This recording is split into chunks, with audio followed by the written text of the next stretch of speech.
बिस्मिल्लाहिर्रहमानिर्रहीम। अल्लाह के नाम से शुरू करता हूँ जो बड़ा मेहरबान निहायत रहम वाला है। अस्सलामु अलैकुम नाज़रीन, उम्मीद करता हूँ कि आप सब लोग खैरियत से होंगे।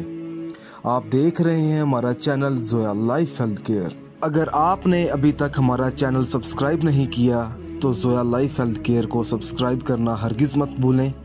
सब्सक्राइब करने के बाद मज़ीद नोटिफिकेशंस हासिल करने के लिए बेल आइकॉन को दबाएं। आज हम इस वीडियो में आपको यकम रमज़ान की रात का एक अनमोल वजीफ़ा बताने लगे हैं। अगर आपका रिश्ता मजबूत नहीं है अपने महबूब के साथ, अपनी बीवी के साथ, अपने शोहर के साथ या आपके दोस्त के साथ, अगर आप वही रिश्ता प्यार का मजबूत करना चाहते हैं, चाहे आप शादीशुदा हैं चाहे आप कुंवारे हैं, तो आप यकम रमज़ान की रात को एक बार ये अमल करके देखें। इंशाल्लाह ताला आपको कामयाबी मिलेगी। अमल बताने से पहले मैं आपको कुछ ज़रूरी बातें बता दूं।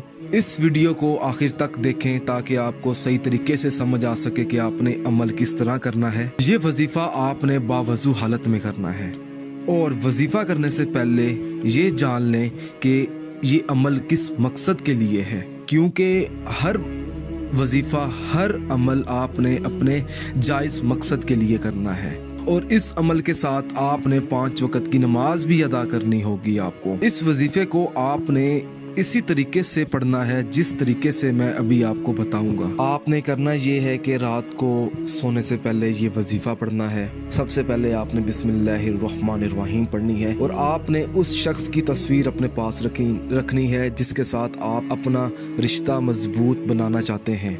बिस्मिल्लाह पढ़ने के बाद आपने दुआए जमीला देखकर 21 मरतबा पढ़नी है। उसके बाद आपने 21 मरतबा सूरत कौसर पढ़नी है, 21 मरतबा सूरत इखलास पढ़नी है। उसके बाद आपने आखिर में एक बार दुरूद शरीफ पढ़कर उस तस्वीर पर आपने फूंक मार देनी है। 3 बार फूंक मारनी है आपने। फूंक मारने के बाद आपने अपने मतलूबा मकसद में कामयाब होने के लिए अल्लाह पाक से दुआ मांगनी है कि आप जिसके साथ रिश्ता मजबूत बनाना चाहते हैं आपकी वो दुआ कबूल हो, आपको उस काम में कामयाबी मिले। इंशाल्लाह ताला एक रात का ये अमल करने से आपको रमज़ान के महीने में ही इसका रिजल्ट मिल जाएगा। अगर आप इस अमल के बारे में मुझसे कुछ भी पूछना चाहते हैं या कोई ऐसी चीज़ है जो आपको समझ ना आई हो तो आप मुझे इस वीडियो के नीचे कमेंट कर सकते हैं ताकि मैं आपको समझा सकूं। अगर आपको हमारी ये वीडियो पसंद आई है तो इस वीडियो को ज़रूरतमंद लोगों तक ज़रूर पहुँचाएँ। जज़ाकल्लाह।